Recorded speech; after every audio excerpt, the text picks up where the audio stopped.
Honorable Dr. Harsha de Silva, ඔබතුමාට මිනිත්තු 19යි. Thank you. I might not need all that time. Thank you. The President has met the Japanese Prime Minister, Honorable Acting Minister of Finance. Why don't you stay for a little while? Because the way you portrayed the situation, it seemed as if it was our fault that we are in this deep mess, which in fact is not. Like I said, the President has met the Japanese Prime Minister Fumio Kishida and talked and thanked Japan for the support extended during the crisis. Divide of politics, we would like to reiterate what was conveyed and thank the Japanese people on behalf of the Sri Lankan people. And also appreciate the genuine cooperation by Tokyo's ambassador to Colombo, His Excellency Mizukoshi Hideaki, in all these transactions thus far. Just to mention a few of these humanitarian support measures by the Japanese people in the last few months: $46 million to purchase diesel for hospitals, $6.5 million for food aid through the World Food Program, in addition to $30 million already given. $1.5 million to support women, micro-entrepreneurs and others who faced violence during the crisis. $4.5 million free fertilizer through the FAO to help some 250,000 paddy farmers to recover from the near-fatal assault by Gotabaya Rajapaksa. By the way, today's papers say the dumb decision by the then president, fully endorsed by yourselves, who are talking here as if they were not part of this calamity, was 50%. It caused 50% drop in the paddy yield in the 2021 Maha season. What are you talking, Honorable Minister? You all fully supported these idiotic decisions. Now you are coming here and looking at us as if it were us who made these stupid choices. It is not us. You have no right to preach to us, Honorable Minister. We kept telling you, don't take stupid decisions like this.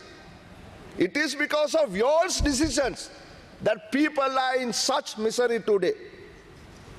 Going on, almost $4 million through UNDP to smallholder farming families to adopt green agricultural technology. The list goes on. But given today's debate on regulations on international trade and double taxation avoidance treaties with Czech Republic, it is more than apt to take a case in point that is between Japan and Sri Lanka. I want to take it in the context of the address by the President at the Nikkei Forum a few hours ago in Tokyo. President Wickremesinghe's office has sent us tweets, and one of those tweets say, I quote, "President focused on trade integration and debt sustainability." And it goes on, highlighted the importance of upholding rules-based multilateral trading systems with the WTO as its core. Now, Japan has always been a genuine partner in the development story of Sri Lanka, Mr. Chairman, both through aid and, more importantly, through investment and trade. In addition to this, Japan came forward to co-chair the official creditor committee along with India and France, and is currently discussing how best to restructure the almost $7 billion official forex debt in such a way that ad hoc committees representing the international sovereign bond creditors and the China Development Bank that holds approximately $15 billion could also follow the lead. Since the Honorable Acting Minister of Finance is also here, I need to, however, note the risk of mismanaging the proposed domestic debt restructure, which is renamed as domestic debt optimization. While all of what is happening with the support of Japan and India and France on the forex side, on the domestic side, if this is mismanaged, it could yield to absolute calamity. So therefore, the Honorable Acting Minister of Finance should make sure that the stability of the members of the Employees Provident Fund is maintained and they are not in any way impacted negatively by doing this domestic debt optimization, which you at the beginning said will never happen. Now, having said that, Honorable Chair, I want to make 3 specific points with relation to what the President said in Tokyo today, that is trade integration and debt sustainability. Yes, we can come to this house and talk petty stuff about some little gazette here or there and say we are adjusting this or that, but it needs to go beyond that. This house must agree on what the future of this country is going to turn out to be. Therefore, the 3 points. One is that this house must at least now understand and accept that trade integration and debt sustainability are absolutely strongly positively correlated. The greater the trade integration, the stronger the sustainability of debt, if at all, if any at all. The second point is that trade means both import and export, Mr. Chairman. The rhetoric that we must severely restrict as much as possible imports and encourage exports is an absolute myth. I was shocked to see the statement or the policy of the Industries Ministry along these lines. Even during the Honorable Acting Minister's speech today, it is in that context he was taking this discussion. The ideology seems to be restrict as many imports as possible and encourage exports, which is not reality. Sri Lanka is at present one of the most closed, I reiterate, closed, not open, countries in the region. Our ratio of international trade to GDP has continuously fallen since the late 1990s. This is in complete contrast, Mr. Chair, to other fast-growing countries in the region and states in India. In today's global production networks, closing borders with high duties, tariffs, and in our case, complete bans is only going to give us one certain outcome, and that certain outcome, Mr. Chairman, is failure. My third point, my last point, is such trade integration is directly correlated to foreign direct investment. We need foreign direct investment. If I am to be specific, we need to become partners in producer-driven global production networks, meaning integrating vertically into complex production with investments by established brands. Since the last push by President Premadasa, what have we done to achieve this for the last 20 years? When our neighbors went from apparels to electronics to biotech, we remained in the same place. Took US dollar loans for consumption and useless ego-boosting projects of the Rajapaksas in Hambantota, might I add, and fell into a huge foreign debt hole. You people, Mr. Acting Minister, supported completely these unwise decisions of Gotabaya Rajapaksa. And for you to come here and pontificate to us is, I don't think, acceptable by any right-thinking person. Japan, unknown to many, is a key investment partner in the fledgling electronics and electrical component sector of Sri Lanka. I like to table this, Honorable Acting Minister. This has been written by Professor Premachandra Atukorala, who you also very well know. According to him, Japan has invested in the most number of such mid-sized firms in Sri Lanka. According to the HS codes, Mr. Acting Minister, the volume of exports in this sector is about $500 million. But if you really dissect the HS codes and try to put together these in one unit in subcategories of HS codes, perhaps it's about $1 billion. And these companies are SJ Electromagnetics, FDK Lanka, TOS Lanka, Lanka Harness, Okayo Electricals, etc. These companies are slowly but surely making solid progress. In conclusion, Mr. Speaker, if you are to, Mr. Chairman, if you are to attract such actually much larger investments, we must not treat the double tax treaty that we are supposed to approve in this House in terms of Czech Republic as useless toilet paper. We treat it as useless toilet paper. Why? Because that is what you people did with the Gotabaya Rajapaksa administration.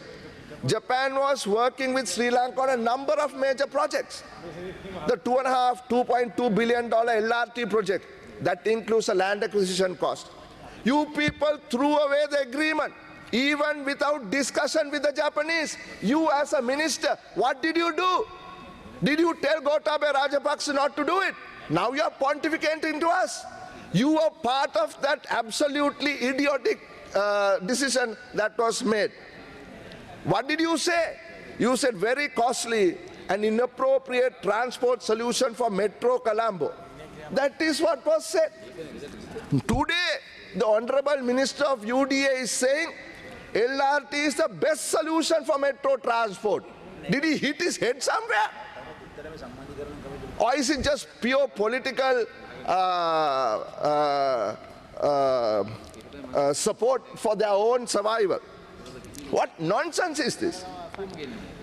Actually, Honorable Acting Minister of Finance, you first have to pay $5 billion of claims to the Japanese through JICA for cancellation of the LRT. The President is going and seeking assistance. They are saying, come, he's saying, come and invest. But you people are even refusing to pay the cancellation charge, which originally was $5 billion, now close to $10 billion, they say. Then what about the East Container Terminal? You are calling investors to come here. What did you do? It was a tripartite agreement between Japan and India with Sri Lanka. It was unilaterally cancelled, just like the LRT project, unilaterally cancelled. You're going around the world, the President is meeting the former Prime Ministers of Japan, the sitting Prime Minister of Japan, speaking at the Nikkei Forum, seeking investments, but this is what you people are doing. Now, the President actually openly offered the Eastern Container Terminal to Japan. Tell me that what I'm saying is, if it is not true. But have they responded? No. In fact, the Japanese ambassador recently said in a newspaper, I have it, I quote, on the governance and transparency of economic policies, there have been very frequent changes that have caused the loss of trust by Japanese businesses. Who can forget the airport episode between Japan and the Minister of Aviation, who was sacked, right, on allegations of corruption and reinstated in the same place? Is that the governance that we are looking for? Is that going to build trust with the Japanese investors and businesses? I don't think so, Mr. Chairman. In conclusion, while adding appreciation to the Japanese people for their help during the crisis, right? What we really need is for debt sustainability and growth, like the President said today, is trade integration, right? And for that, no longer should politicians hoodwink people. We must break down these protectionist walls. Just yesterday, just today in fact, right? I just saw in the Lankadeep, no, I just saw in the Daily Mirror website, Honorable Chair, country has no intelligent policies to develop economy. Who says this? Merinchige, right? He is the chairman of the Vehicle Importers Association of Sri Lanka. President Indika Sampath, addressing the media, he said that association has better proposals for importation of vehicles. We can get help from Japan, but it is unfortunate that the country does not have intelligent politicians who hear our proposals. Nearly 600 vehicles, including cars, vans, have been stuck at the port for 2.5 years. We made several requests to the government to release them. The vehicles in the port are worth billions, but the government does not want to take the profit. So he's accusing you of being unintelligent. And the Japanese ambassador has said that they need to try and open the complete ban put on imports. Now we understand that there are certain issues that we need to deal with, but they are temporary. You have to give a time frame. That is what the president had said in the Nikkei forum, that we must use the WTO as a core of rules-based trade. Just you want to take, as a politician, some decision without analyzing any data, this is what happens. So therefore, I want to end by saying, Mr. Chair, that we need to break down these protectionist walls. We need to build trade and investment bridges, not just to Japan. As I told, I took Japan as a case in point today, but to China, to India, to the European Union, to the United States and more. So therefore, let me conclude by once again agreeing with the Honorable Minister of Acting Finance, Acting Minister of Finance. We have no issues with today's gazettes, but we have to think beyond. Right? Just saying, look, we are adjusting the tariff by such and such in such and such vehicles, that is in such and such cubic capacity, is okay. But that is not going to cut it. This is just marginal changes. We have to have a mindset change. We have to ideological change. At least I'm happy, Honorable Acting Minister of Finance, that even at this late stage, you seem to be agreeing with what we have been saying for a long time. Honorable Member, you have 2 more minutes. I'm finishing. That you seem to be wanting to integrate Sri Lanka with the world.